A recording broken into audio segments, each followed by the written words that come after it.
It's my pleasure to introduce Nick, and I'll get into some details in a minute, but I think as we celebrate Mental Health Week here across Canada, and especially at Dofasco, and I applaud all Lindsay and Norman, the team in green.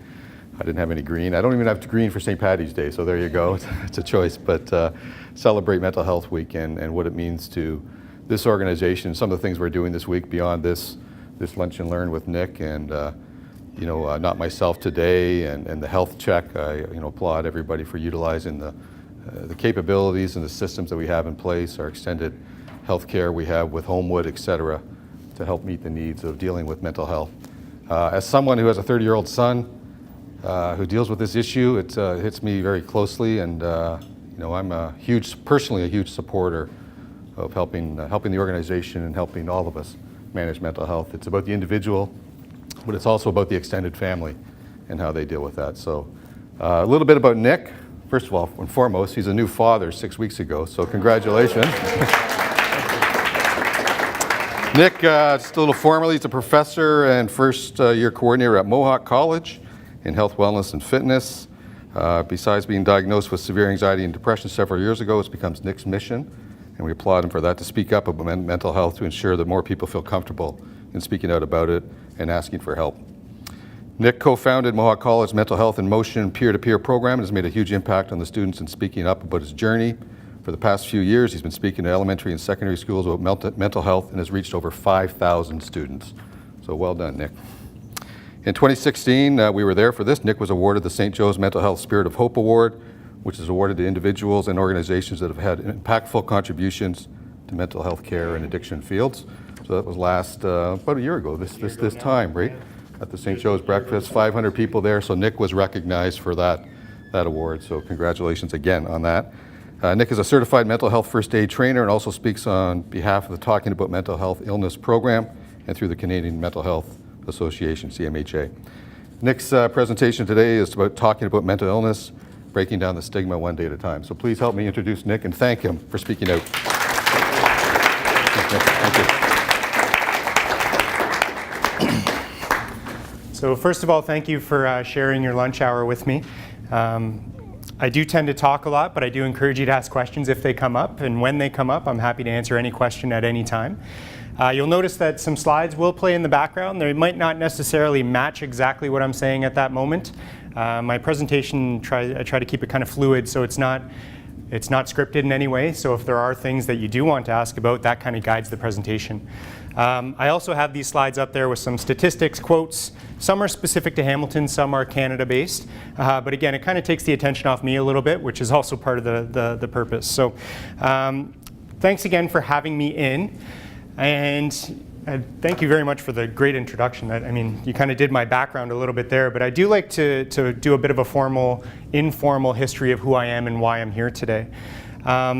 I grew up not too far from here. I grew up in Fort Erie, Ontario. After that, I moved around a lot. So I played hockey and football, both at levels where I was getting a paycheck, and that's kind of how I helped put myself through school. I moved around. I was in London for about 10 years. I was in Windsor for a year, St. Catharines, Niagara Falls, and now I've been living in Hamilton for just over 3 years. The reason I kind of give you that background is because I think it's important to set up my story a little bit. I have great parents. My parents live in Texas right now, but they were always there for me. They gave me everything I needed, everything I wanted.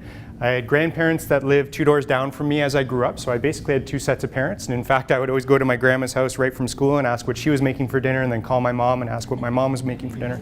But nonetheless, the reason that I tell you that is because after all of that, I truly believe that my life started about 7 years ago. I'm 37 now, and I had just basically started, well, not just started, I was halfway through my PhD at Western, and I was doing a PhD in sport performance, exercise physiology. I was recruited by Mohawk to start the Health, Wellness, and Fitness program. So they asked me to come on board, write some of the courses, write basically how the program was going to be laid out, get community sponsorship, that type of thing. So I remember I was in my very first meeting. I was 30 years old. I had no idea what to expect. I'd been in university for 10 years at that point. I hadn't really had a real job per se.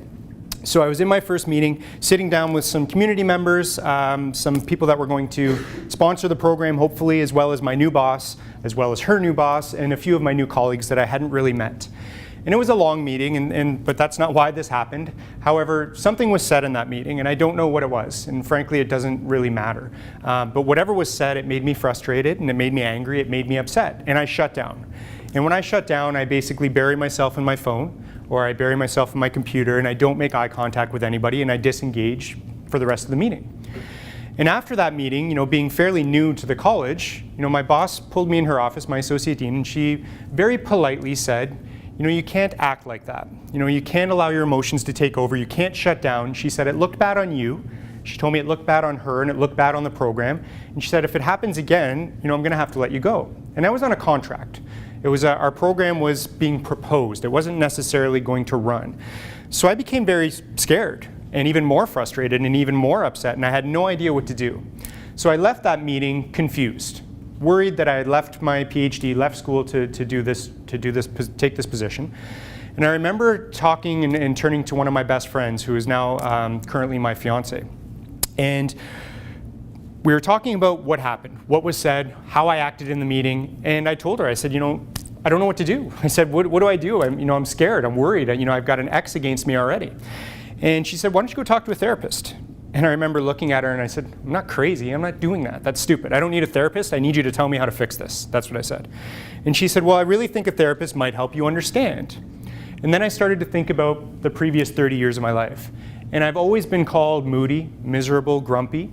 My parents would always say things to me like, you need to lighten up, you need to have more fun, you need to not take life so seriously, you need to try and smile more.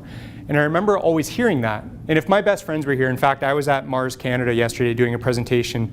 My best friend's wife brought me in.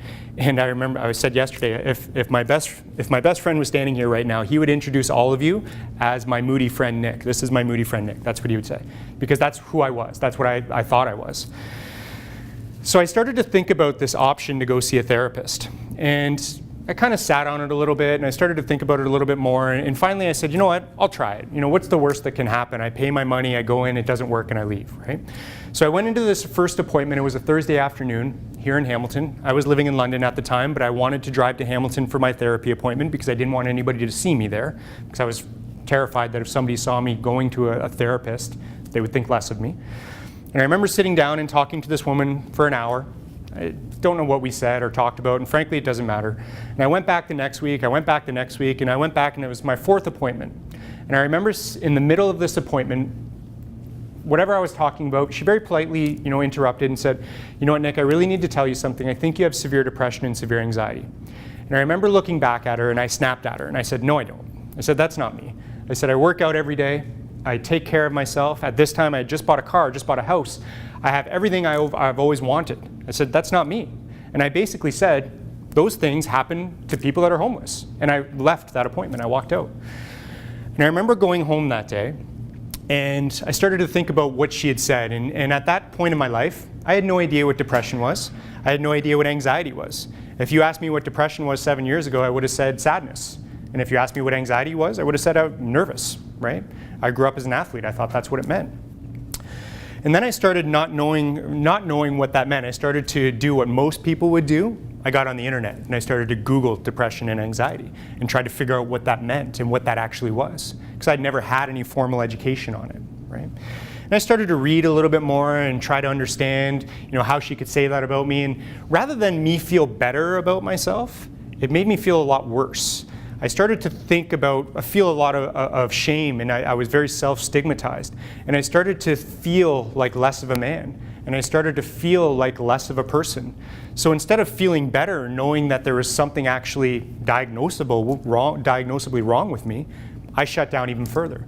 And in fact, I buried myself, and I started to dig a deeper and deeper hole every day. And for the next 3 years from that point on, I basically lived day to day trying to find reasons not to kill myself, because that's how disgusted I was with myself. I didn't tell my friends, I didn't tell my family. I was married at that point. I didn't tell my wife what was going on. She knew I was going to see a therapist, but I would not talk about anything that was happening or what I was thinking. And I didn't tell my therapist that I was actually considering suicide at that point. And I remember, I've learned a lot over the last few years that I've been doing these presentations, and I put a little bit more together all of the time, I guess you could say. And I've realized that over those 3 years, the better part of closer to 4 years, the only reason I didn't take my life was because of a dog. I had a dog, and I didn't know what would happen to my dog. I literally was scared that somebody would take my dog and put it in a shelter. So that's why I didn't follow through with my plan. But every day I was trying to find reasons, trying to find something to hold on to. And I was trying to basically just come up with anything I could to keep my head above water. So with that analogy, I'll ask you a question. How many people here have ever been swimming in a pool or an ocean or a lake or a river where you can't touch the bottom? What do you have to do if you're in water and you can't touch the bottom? Tread water. Good. Thank you for that answer. I did a presentation to a bunch of elementary school students, and the one little boy said, "You float." And I said, "No, you don't." I said, "You don't float because that ruins my story." But anyways, so you tread water. And if you stop treading water, you're going to sink. And if you sink in water, you're going to drown. And that's basically how every minute was going for me. I was just trying to find ways to keep my head afloat. One of them was my dog. The other was my best friend, because she was the only one that kind of had an idea of what I was going through. I didn't tell her everything. And in fact, I tell her a little bit more now every day about what I was experiencing, because again, I was very scared of what people would think of me and how they thought of me in general. So over the course of that time, I had probably seen a dozen, if not more, therapists, psychologists, psychiatrists, counselors, social workers, social service workers, whoever worked in the mental health field, I went to see. Because I wasn't satisfied with what was happening. I wasn't satisfied with the fact that nobody was helping me. And I remember walking into appointments and people saying, "You know what, I don't think I can help you." And I remember seeing one therapist for a very long period of time. And I remember one appointment, she finally said, "I can't help you anymore. I don't know what to do." And she basically said, my interpretation, she basically said, "You're broken and I can't fix you." So I remember walking out of that appointment feeling very bad about myself. Then I walked into a couple of different appointments where I would sit down across from somebody. And if you've ever seen the movie, I think it's a Robert De Niro movie, and I don't know why this example comes into my head, but he sits on a leather couch, and there's a therapist sitting next to him, and they're talking about feelings, and he lays down on the leather couch. I had that stereotypical experience where somebody asked me to lay on a leather couch and talk about myself. And I remember sitting up within 30 seconds, writing my check, and I think it was $225, and I handed it to her and I walked out. And as a Mohawk College employee, we have great insurance for that, but I would never use my insurance because I didn't want anybody to see that I was going to see a therapist. So I had those experiences too. Throughout this whole time, I essentially was digging a deeper and deeper and darker hole. And if you've ever seen the TV show Dexter, when he talks about his dark passenger, very similar to how I was feeling. I was carrying this thing around with me all of the time. I would go to work, I would do my job, I'd teach my classes, I'd go to my meetings, then I would go home and I'd sit on the floor and I'd cry for hours. I'd just cry because I had no idea what to do. And I wasn't getting any relief with the therapy or what was happening. Medication was suggested a couple of times, but as somebody who's living with depression and anxiety, there's a lot of problems that come with medication. I thought if I took the medication, that made me have depression. But if I didn't take the medication, I didn't have depression. Right? That's the logic I was using, so I just didn't take any medication. Around, I guess it's almost 3.5 years ago now, I was still seeing therapists. I was still, I guess closer to 4. I was still seeing therapists. My best friend, my now fiance, I remember she called me. I was living in London, Ontario at the time. She called me and she said, "Have you seen a therapist lately?" And I said, "No." And she said, "Why?" And I said, "Because they said I'm broken. They said they can't help me." I said, "Why would I go back?" And she said, "Look, I'm not going to leave you alone until you make an appointment." And I remember being pretty annoyed because I didn't want to go back. But I went home that day because she was all over me about making this appointment. I went home that day and I did what most people do. I got on the internet and I Googled therapists in London, Ontario. And if you do that right now, if you got on your phone and Googled therapists in Hamilton, Ontario, the first link that comes up is Psychology Today, therapists in Hamilton, Ontario. You click on that link and it gives you a list with pictures, a sliding scale of how much you pay for an hour, etc. And I did that and I went home and I was looking at this list and I remember just looking at pictures. And I saw a woman that I thought looked like a nice person and I clicked on her link and I sent her an email and I said, are you accepting any patients right now? She said, "Yep, come on in next week this time." Great, so I went. I walked into that appointment thinking I was going to fail, basically, thinking it was going to fail again. And I remember for the first time of any therapist appointment, of any experience I had, I actually walked out of her office feeling a little bit better about myself than when I went in. And the reason I felt better is because I met somebody that I felt comfortable talking to. I met somebody that didn't make me talk about the things that I didn't want to talk about, but in fact wanted me to talk about the things that I wanted to talk about. I finally met somebody that actually made me laugh, literally made me laugh. Nobody had made me laugh in years because that's what I was living through. I was trying to, I lost all ability to laugh and smile. I had no idea how to do that anymore. And I had finally met somebody that was able to give me some tools that I could do on a regular basis to leave and spend a week on my own working on getting better. And I remember some weeks I'd go for a 3-hour appointment, some weeks I'd go twice for a 3-hour appointment. Some weeks I'd go for an hour, some nights I would call, some nights I would email, and she was always there, and I don't mean always meaning getting back to me right away, but always there with the advice that I needed. Now, if you called that person, it might not be the same advice, it might not be what you needed, but for me, she was able to teach me the science behind it. She helped me understand that depression and anxiety isn't anything wrong with me, it's a chemical imbalance in my brain. And that's how I needed to understand it, right? Anybody here ever use a GPS and you put an address in and you end up at the place you're not supposed to be at, right? That's what mental illness is. It's like a GPS that has a faulty turn in it, basically. So for somebody living with a mental illness, they try to respond a certain way, they want to respond a certain way to a situation, but they can't because their GPS, their navigation system is off. And that's what mental illness is. How many people know somebody with diabetes? Pretty much everybody in here, right? We don't make fun of people with diabetes for not being able to control their sugar level and having to take an insulin injection. We don't make fun of that. But a lot of people would make fun of somebody who has to take a medication in order to control their brain chemistry. The difference? I mean, I could ask that question. There isn't one. One illness is in the brain, one is in the body, right? And if I asked you right now, and we do this activity with, I do a lot of presentations to elementary schools and high schools and colleges and universities. I always ask the question, when we're doing some interactive stuff, what are the words we use to describe somebody with a mental illness? Idiot, stupid, crazy. Retard is the #1 word used by youth to describe a mental illness, right? Those are the types of words we use. But when we think about people living with cancer, when we think about people living with diabetes, we use words like brave, warrior, strong, courageous, survivor, right? But why are they different? They shouldn't be, right? And I'm not saying that because I live with depression and anxiety. I'm saying that because I've learned that there is actually no difference. If you're living with an illness, it's the same as whether it's physical or emotional, right? Growing up as an athlete, I actually stopped competing for a couple of different reasons. One of them was injury. I had 6 reconstructive surgeries on one side of my body, all of which required casting or some sort of immobilization. Every time I got a cast on, or anytime anybody gets a cast on for that matter, what is one of the first things that you do? If you have a kid and they have a cast on, what do they want to do? Sign it, right? Let's sign the cast. It's a badge of pride, and that's what I would do too. It's a badge of honor that I got injured playing a sport, right? I've had over 25 concussions due to football, hockey, and lacrosse. 5 of which I was hospitalized for. 20 I didn't tell anybody about, because as an athlete, if any of you play sports, you don't talk about your injuries, because if I talked about my injury, that means I couldn't play.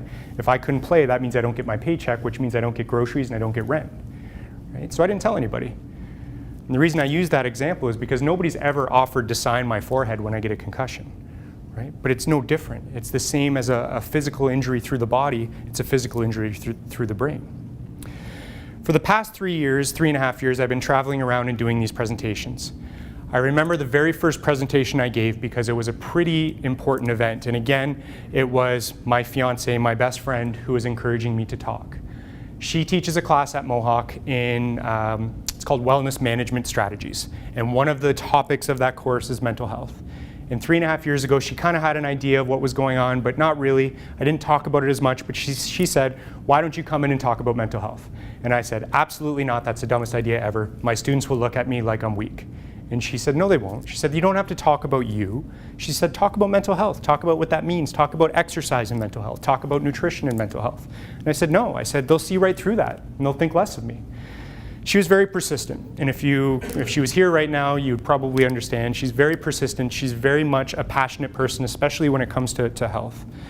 She said, it's only going to help you, and I said, no. 2 weeks passed, and she was still asking. I remember that last time she asked, she said, why don't you just come in? She's like, even if you don't talk, you can just sit there. If people have questions, maybe you can answer. And I said, you know what? I said, I'll come in and talk. I said, I'll talk about mental health. I'll talk about exercise and how important that is. She said, great. So I went in that day, and I remember walking into a room probably this size, maybe around 50 of my students approximately. And I remember for whatever reason that day, I stood up at the front of the room, and all of a sudden I felt comfortable. I can't tell you why, but I felt safe. And that's a really weird word to use, but I felt safe. And I finally felt comfortable publicly sharing what was going on. And I told this story in a lot more detail, more along the lines of how I was feeling, how I'd been feeling for the last 4 years at this point. And I spent about 90 minutes crying in front of my students, explaining these feelings I was having and what it was doing to me. And I remember that presentation ended, and I felt better than I had ever felt in my entire life. And I remember everybody stood up, all my students stood up, and they all came to the front of the room, and we took a picture.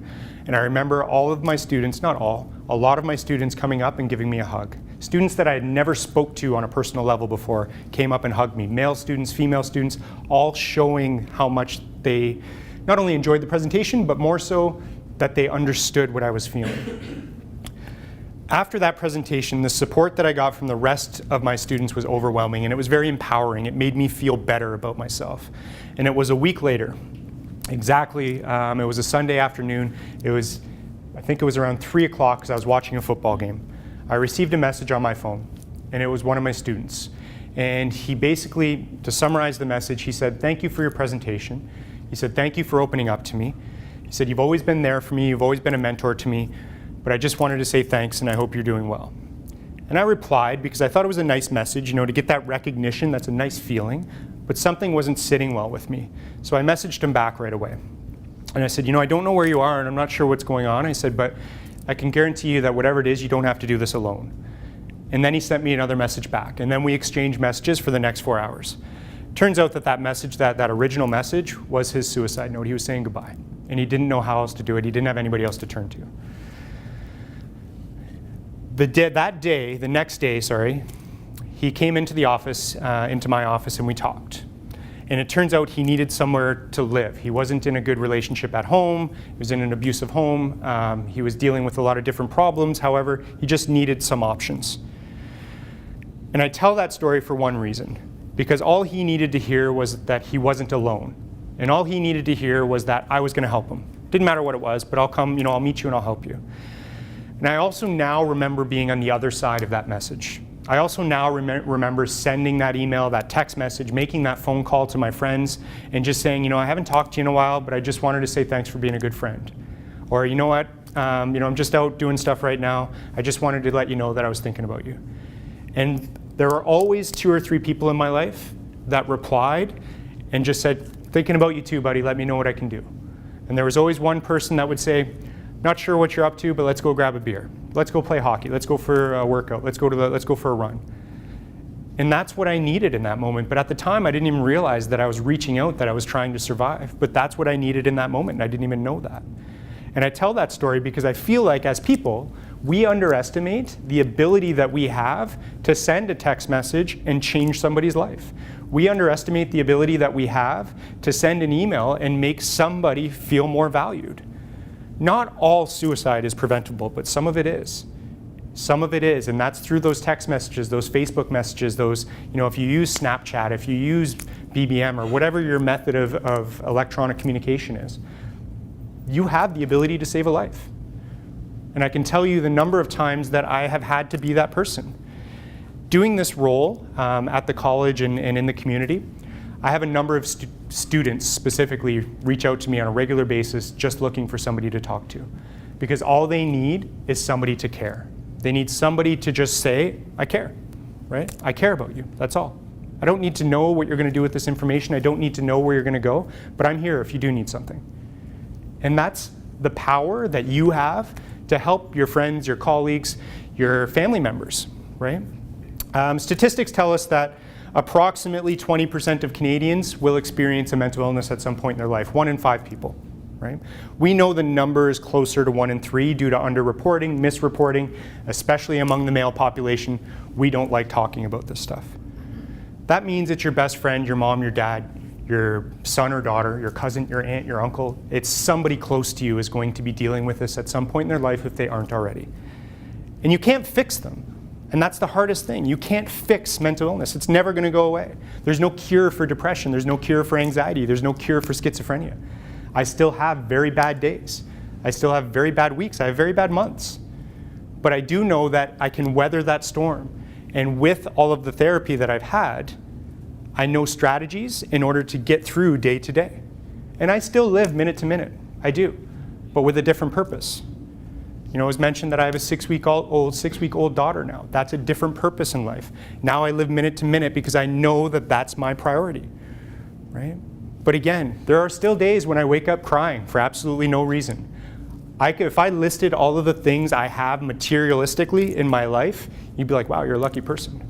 But I've never felt that way because emotionally it doesn't feel that way, right? And I think that's where the stigma comes from. We see people and they have it all together, right? I drive a nice car, I have a nice house, I have 3 dogs, which I'm sure my dog's pictures have been up there. I have a daughter, I have a fiance, I have parents, I have family, I have friends, I have some of the best friends that you could ask for. And they all know my history. But sometimes I just don't feel that way. And the hard part about mental health, about mental illness, is you can't tell somebody how to feel, right? You can't tell somebody that tomorrow the sun's gonna come out and it's gonna be a better day, because for them, it might not be. It might be worse tomorrow, no matter how sunny and warm it is, right? Somebody buys a car. You might think their life is great. They just got a new car. Why are they so miserable? It might not be that way for that person. So you can't fix it. All you can do is support it, right? And create an environment where it's okay to talk about it. And that's what you're doing here, right? I'm preaching to the wrong people because you're all sitting here listening to me. But that's the type of environment that changes how people get through their mental health problems. The difference between a mental health problem and a mental illness is when the illness, so to speak, affects your day-to-day life. And I'll provide you with an example for that. I mentioned that I had a dog, right? I still have that same dog. He's the oldest dog I have out of 3. He's 8 now. And every day is Christmas morning for him. You open your eyes, he's this far from your face, waiting for you to open your eyes every morning. You come in the door, and it's like he's never seen a person in his life. That's him. And that's how he helped me through. But I remember when I was going through this very difficult time, when I was in that dark hole, when I was just, treading water, not floating, to keep my head above water. I would come home from work every day, and again, he was, 2, 3 years old at that point, and he was the happiest dog ever. And I remember I realized how bad it was when I walked in the door one day. I sat down on the couch, and I stared at a wall for 3 hours. Didn't even know I had a dog at that point. And I just sat there, tears running down my face, and didn't say a word to him, didn't say a word to my wife, and I just disengaged. And I remember waking up not waking up, but waking up, meaning coming to, becoming more aware, and realizing that all that time had passed and I hadn't even acknowledged my dog, who was still sitting there this far away from me, waiting for me to just pet him. And I realized that I had lost all joy in something that had brought me so much joy my whole life. Dogs in general, not just this dog. And I remember thinking, if I do that to, if I'm doing that to my dog, then I'm doing that to my wife. And I stopped talking to my parents. I didn't talk to my parents for years. I didn't talk to my family for years. I didn't attend a family event for a number of years. And I'm still trying to rebuild that relationship because I didn't want people to know what was going on. Around Bell Let's Talk Day, do you ever see, do you remember the commercial? And there's so many, but there's a specific commercial. A gentleman's knocking on the door. He looks through the window. He sees his friend sitting on the couch, and he's not getting up to answer the door. So he sends him a text, I think, or an email or something. He sees his friend look at his phone, pick it up, and then set it back down. That guy on the couch was me, because I didn't talk to anybody. I was so fearful that they would find out what was happening, right? And that's when I started to realize how bad it was. My friends were getting angry, frankly, that I wasn't a part of their life anymore. And that's when I realized that my life had changed. For me, anxiety was a different thing. It's something, a lot of people may not ever experience because it was preventing me from doing anything. I wouldn't leave the house if I didn't have directions on how to get somewhere, or I didn't have somebody accompanying me to get me there on time. Coming here today, 5 years ago, I never would have came here, simply because I know that Dofasco in general is a very large property, and if I didn't know exactly where the building, the room, how many people would be sitting in front of me, the colors of the walls, that would terrify me. Not knowing what to wear prevented me from going places. People are going to think I look stupid, right? I didn't engage in meetings because I thought people would think I'm stupid. I didn't say things because I'm like, they're just going to think I'm an idiot. I probably shouldn't say that. And in turn, then I would become even more, frustrated type thing, right? How it affects people is different. That's how it affected me. But how it affects everybody is different. Anxiety, depression manifests itself in different ways. Provide you a bit of an example. We often think that brain health, emotional health only affects our responses. But we're now learning that it's not just emotional health that gets impacted, it's physical health. When I was in my worst state, I had the worst neck pain or back pain that I've ever experienced in my life. So bad that my wife actually had to lift me out of bed. Not because I didn't want to get out of bed, but because the pain was so strong I couldn't physically get my head off the pillow. So she would help me up every day. And I went to doctors, I went to physiotherapists, I went to athletic therapists, and it got to a point where my orthopedic surgeon actually was recommending me to have spinal surgery done because he assumed what was happening based on x-rays, but he couldn't figure it out, so they wanted to see more internally. And I remember how bad that got, and I never went through with that part of it. But looking back, as soon as I started to feel better emotionally, my neck pain went away, right? Stomach aches as a child, there's a good chance I've had depression and anxiety my whole life. I just didn't know what it meant. I didn't know what that was. I had the worst stomach problems, gastrointestinal problems. My parents took me to every specialist in Southern Ontario for my gastrointestinal issues. I remember one day specifically my dad picking me up from school because I had stomach pain. And I remember him saying, "There's nothing wrong with you. Why are you coming home? You're fine. The doctors are telling you there's nothing wrong with you." But there was something wrong. No idea what it was, but we know now that anxiety manifests itself in stomach problems, right? Especially in children. So the physical pain that we feel as a result of our emotional health, and I'll put it into maybe a more realistic perspective for you. How many people here get headaches at the end of a long day? Stress related, right? That's emotional stress causing physical pain, and that headache is real to you, right? That headache is real to you. There's a cool little video, and if you haven't seen it, it's called It's Not About the Nail. And I think it is a mental health video. I'm not sure who came up with it. But brief synopsis, there's a couple talking about their emotions, so to speak. And the girl has a nail sticking out of her head, like 2 inches sticking out of her head. And she's talking about this pain she has in her head and that it just won't go away. And the guy is sitting there, her partner is saying, "You have a nail in your head." And she's saying, "It's not the nail, that's not the pain." The point of the video is that he's jumping to a conclusion saying, this is the root of your problem, right? This is causing you that pain. But she's saying it's not the nail.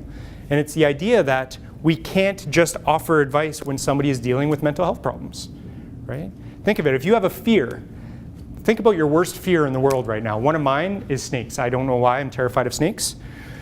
Imagine I told you that in order to get through your fear of swimming in the ocean, we're just going to drop you out of a helicopter into the ocean, you'll be fine, right? That's the way to get over it.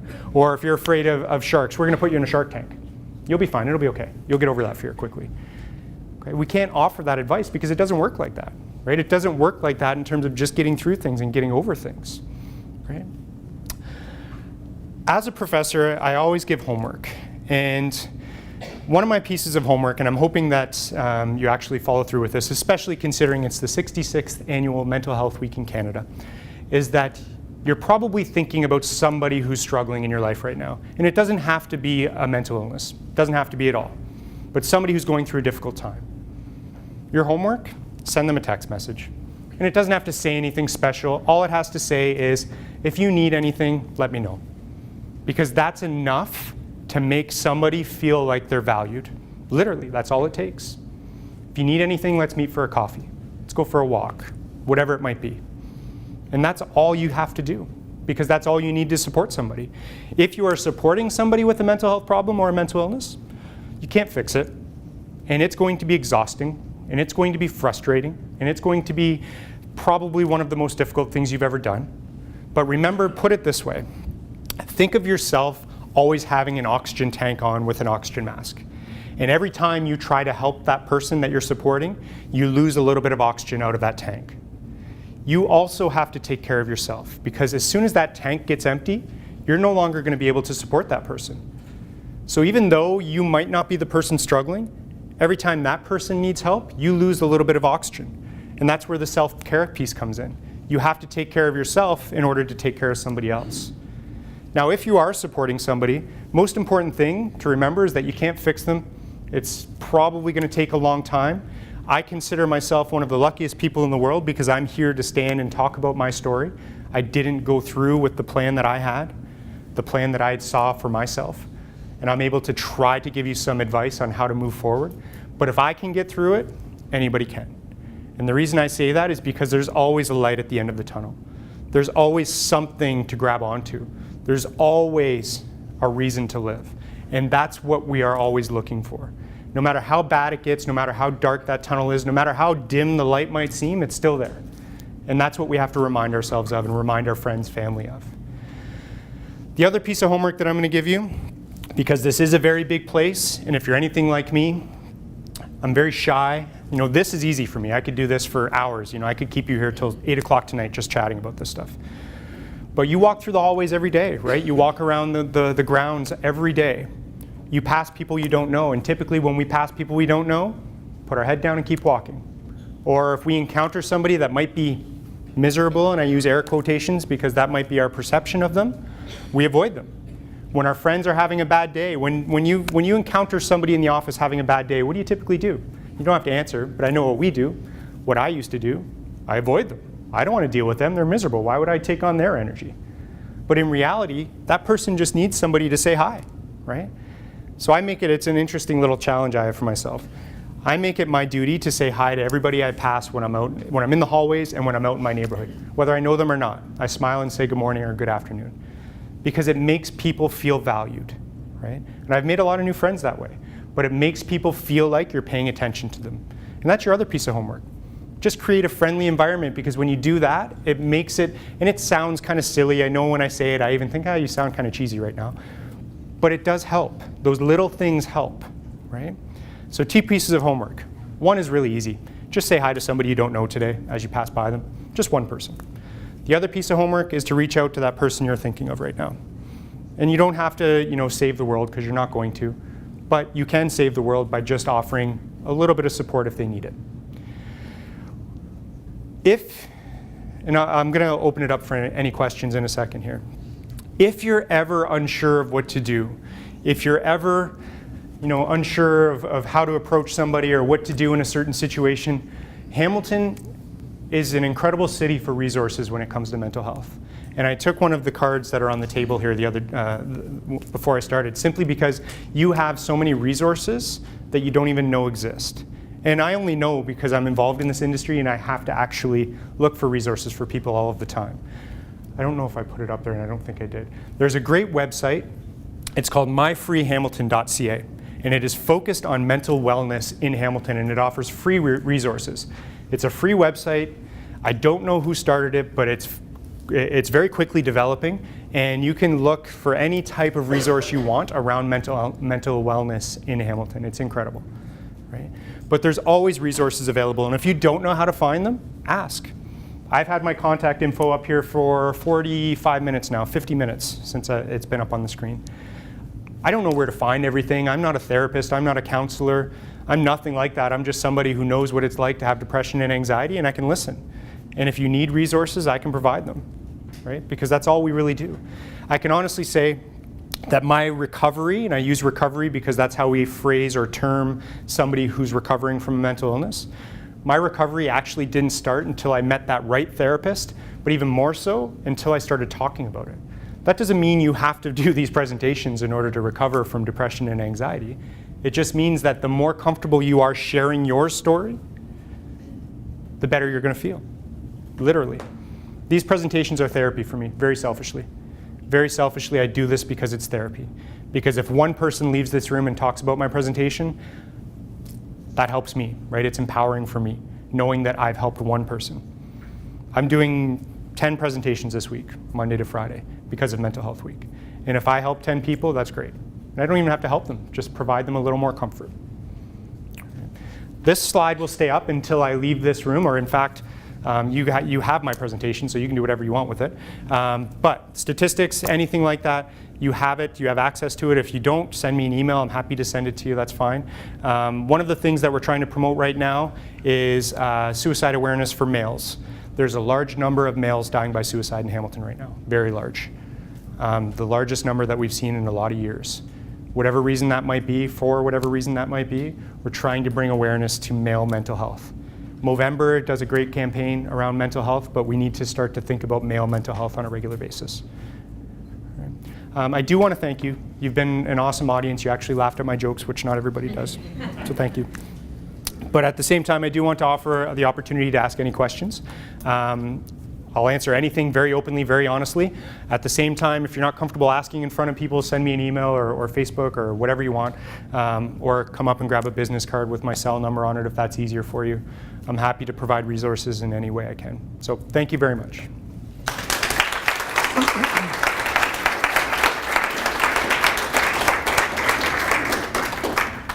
Are there any questions? Yes.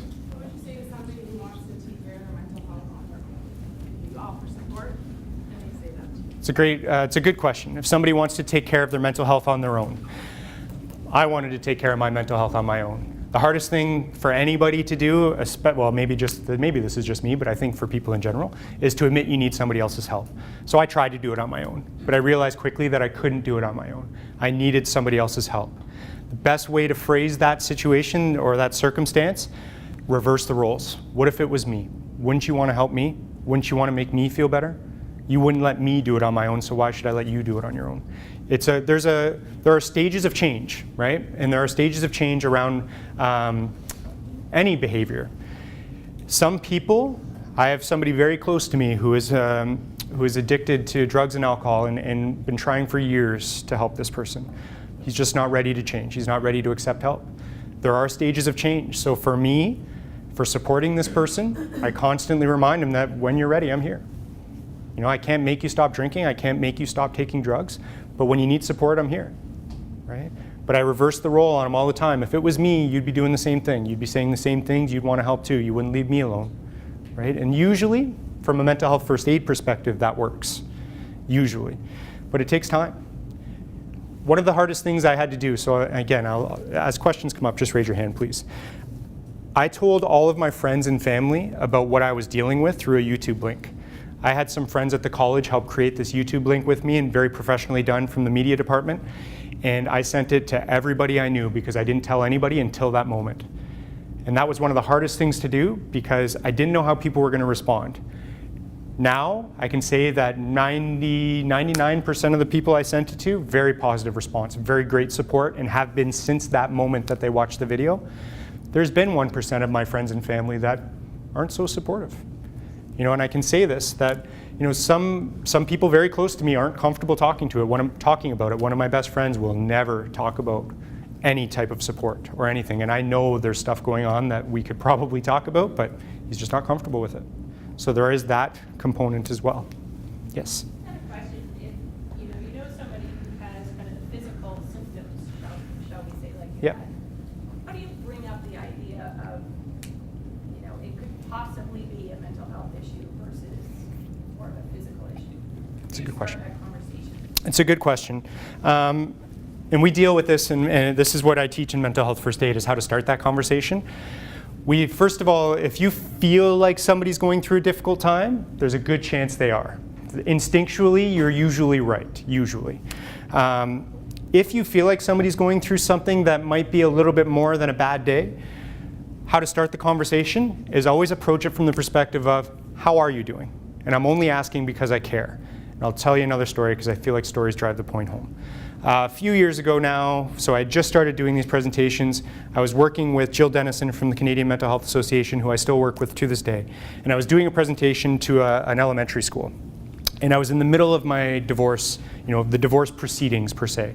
Very amicable, very positive. That's not the point. I was doing this presentation, and I hadn't slept in probably 5 days. Literally, I didn't sleep for 5 days, and for whatever reason, there was a lot of stress around it.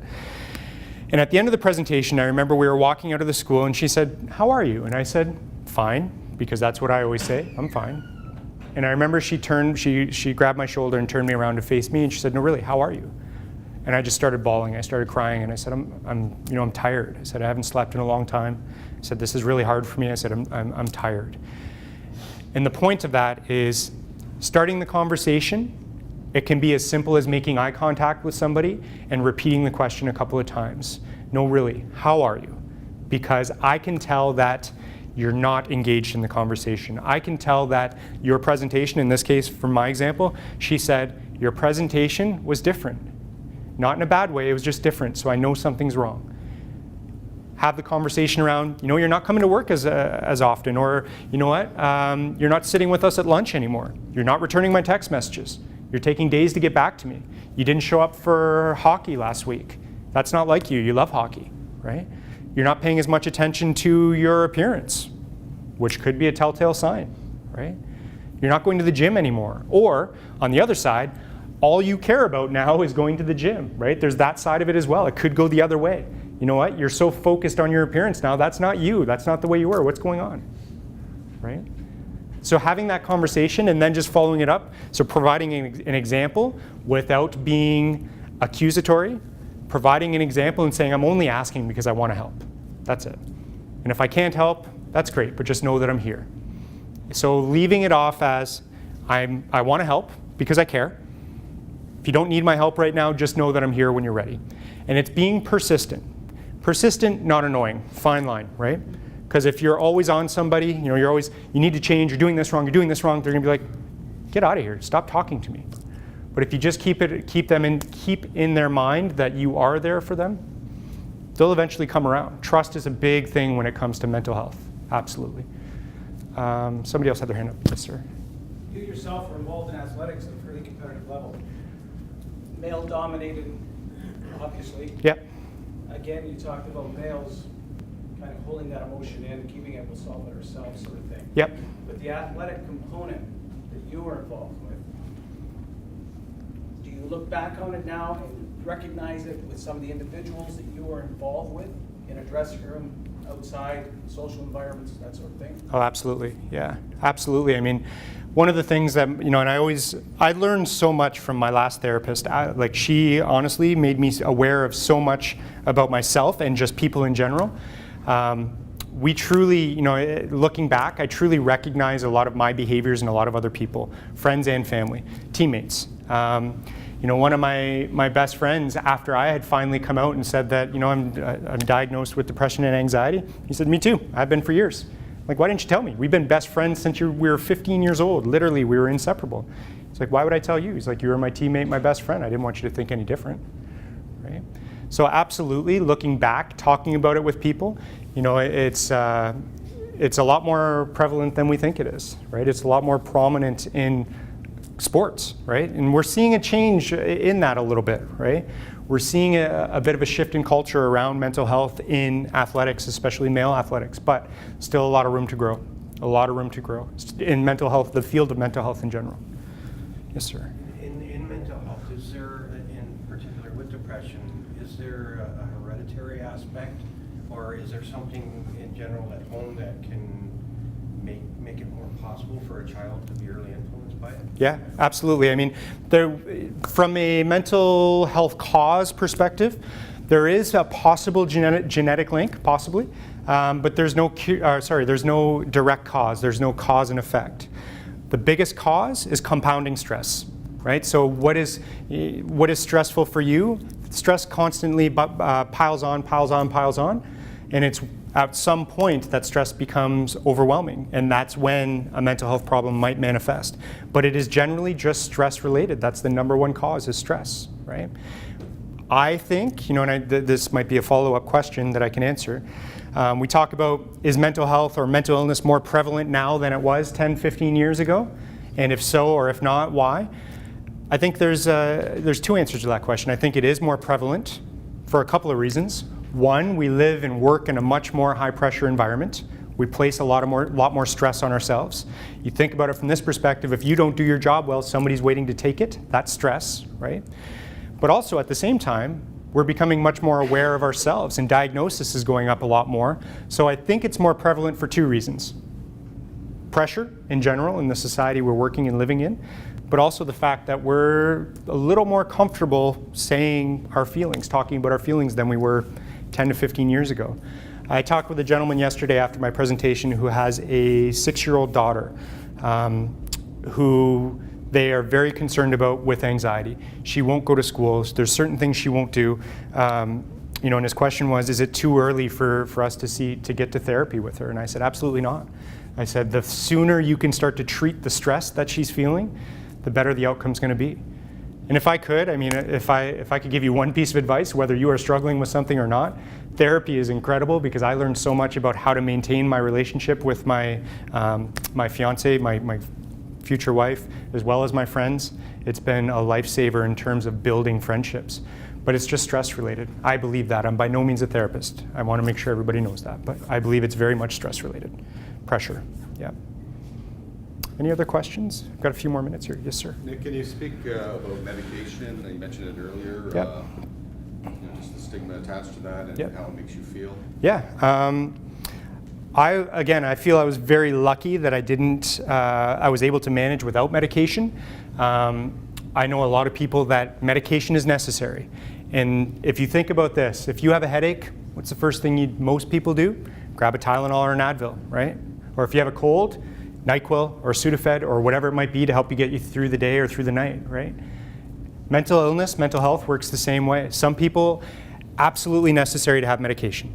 But we also know that exercise and nutrition are just as effective as medication in treating mild to moderate depression. There's studies that show that. So there is a physical component to your emotional health as well.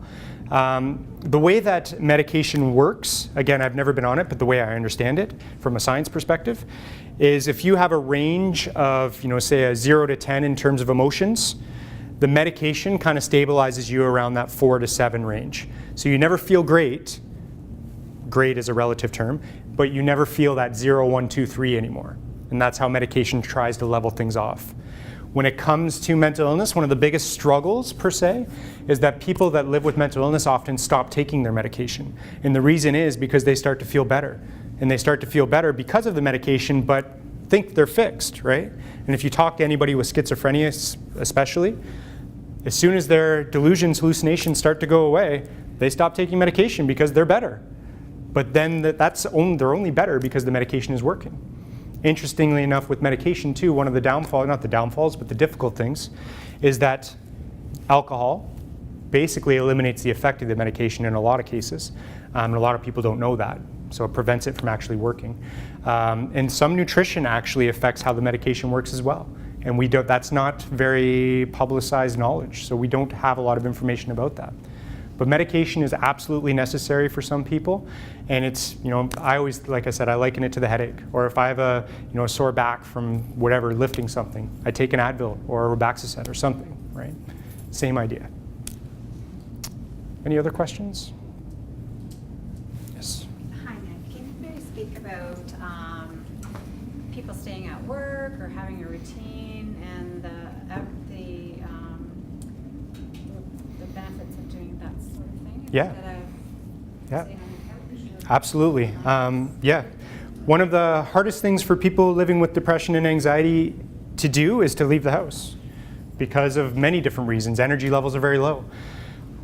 One of my therapeutic tools that I learned was I maintain a very strict schedule. I am minute to minute every day. And I plan for things not to go as planned because I know as soon as my day gets, well, not as bad anymore, but as soon as my day is off schedule, I'm really off schedule. And by off schedule, I mean my emotions are very imbalanced. So living with a routine is one of the best ways to manage mental health. And by routine, I mean having a schedule, knowing what you want to accomplish in a day. I keep myself very busy because that keeps my mind very busy in a positive way. It keeps me focused on the positive mental health response. I used to keep myself too busy where I wasn't able to manage the emotions, the feelings that I was actually having. But routine scheduling is probably one of the first techniques that most therapists will teach you. How to time manage. First of all, so that you're able to maintain and you're able to be successful. But secondly, so that you are busy and you aren't, for me, not allowing myself time to think about what's going on. The biggest thing that I can't do to this day, I can't be alone. I can't be alone for more than a couple hours at a time because I start to lose control of my mind. It's just something that I know I can't do. I have to have people around. I can't sit on the couch by myself. Absolutely not. I still have thoughts of suicide to this day. I'd say maybe once, twice a week. And I have a pretty damn good life if you actually want to break it down minute to minute. But I still have those feelings, unfortunately. So I can't allow myself to be alone. I need people around at all times. I need my dogs around if I am alone. I know that if my mind's starting to race, I got to get up and I got to go do something. I got to go, I like to go and sit and do work at a bar or a restaurant and just sit and work and watch TV and have people around and have a bartender interact with me. That helps me because it keeps me busy, keeps me engaged and aware. Present, I guess would be the best word, present. Yeah. But keeping a routine is very important, absolutely. Yes. Did you go through a time where you weren't working? No, it's a good question. I was able to maintain my job. Again, I'll refer to my therapist. She actually said your low self-esteem and your low self-confidence is actually helping you survive, because I was terrified that if I didn't have my job, or if my students saw through what I was trying to show them, that people would think something is wrong with me. I never stopped going to the gym because my confidence was so low that if my appearance changed, people would think less of me. So it was an interesting kind of, just an interesting dynamic, I guess you could say, of how that worked. I was able to maintain a job. But now, my biggest fan is the vice president of Mohawk College. And I didn't tell him about my depression and anxiety. I presented in one of his classes, and his wife was the teacher. And she told me after. Had she told me before, I probably would have left, in fear of what he would think if I would have lost my job. Knowing now how supportive work environments actually are in terms of upper management, I never would have done that. But I know I'm pretty well out of time, but if you do have questions, I'll stick around for a little bit. Thank you very much again. Just stick to your schedule. Yeah, I allowed for that. Though.